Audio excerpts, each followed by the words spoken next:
Welcome back to a new video. I'm going to try to do a different kind of video in the version of the short where I do like a mini version of this commentary video.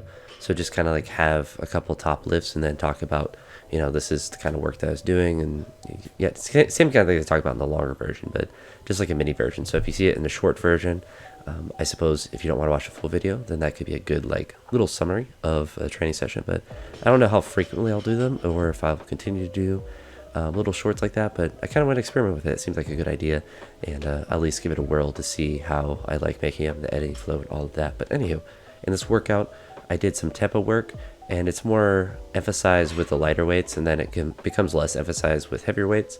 I don't know if that's just a feature of the complex, or if I'm just not good at doing them. Probably a combination of both. But these were feeling really good. They felt really good for the snatches, really good for the cleans.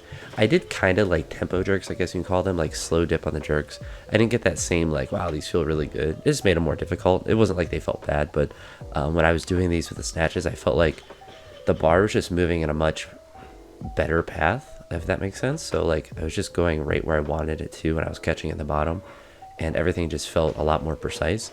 Once I got heavier to like the 111 that I missed once and then came back and made a couple times, it felt heavier, but that was because, you know, the pull initially was a little bit slower. But I'm kind of thinking that this is kind of like a technical breakthrough in a sense that, and it sounds a bit over dramatic, but when I was pulling it off the ground, you know, one thing when you're doing a tempo snatch that you naturally do, or at least when I have done them, what happens naturally if you do like a slow snatch or tempo snatch, I think they're really the same thing, is that you really pull your back tight and kind of get that back extended, I guess, really well initially before you start to do anything. And I think for me, that really allowed the bar to stay in a better path, because I think that because my back is strong, if I get extra amped up or if I get nervous, then I go back to what I'm strong at, which is, you know, deadlifts and pulls and stuff, and I pull myself out of position and kind of forcing myself to start in that advantageous position for a snatch.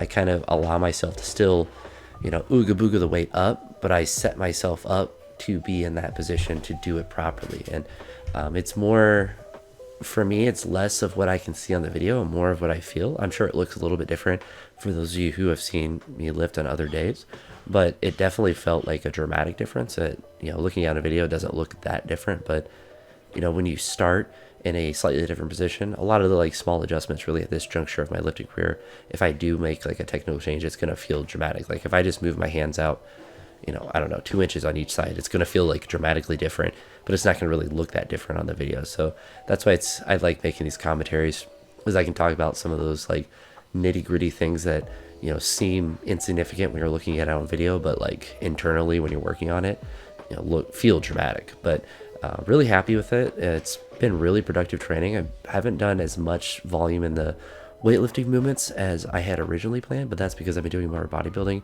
focus accessory work. So I'm going to kind of keep leaning into that to see if I can just continue to practice movements like how I have a session like this, just practice the singles really, and then just do more bodybuilding work. Doesn't mean I won't do, you know, doubles or whatever with these, or like complexes and stuff, but less emphasis on doing, you know, like 10 doubles in the snatch and more on doing a couple singles and then doing some bodybuilding stuff at the end. I don't know if I did any in this session, but I'm too lazy to go and check.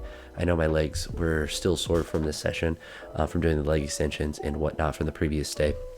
My quads are still sore from that, but I suppose that's a good thing. It means hopefully that they're growing a little bit, because God knows I need bigger quads. Sorry for the awkward pause there. I had to cough, but that's going to be the end of this video. Hopefully you enjoyed, and stay on the lookout for that little short. That'll be a little mini version of this. If you could let me know how you like that version as well. I'll probably do both on most days. I don't envision myself leaning into necessarily one or the other, or at a minimum, if I do lean into one, it'll be this kind of video because I like having a little bit more time to talk. But anywho, that's it. Talk to you on the next one. Peace.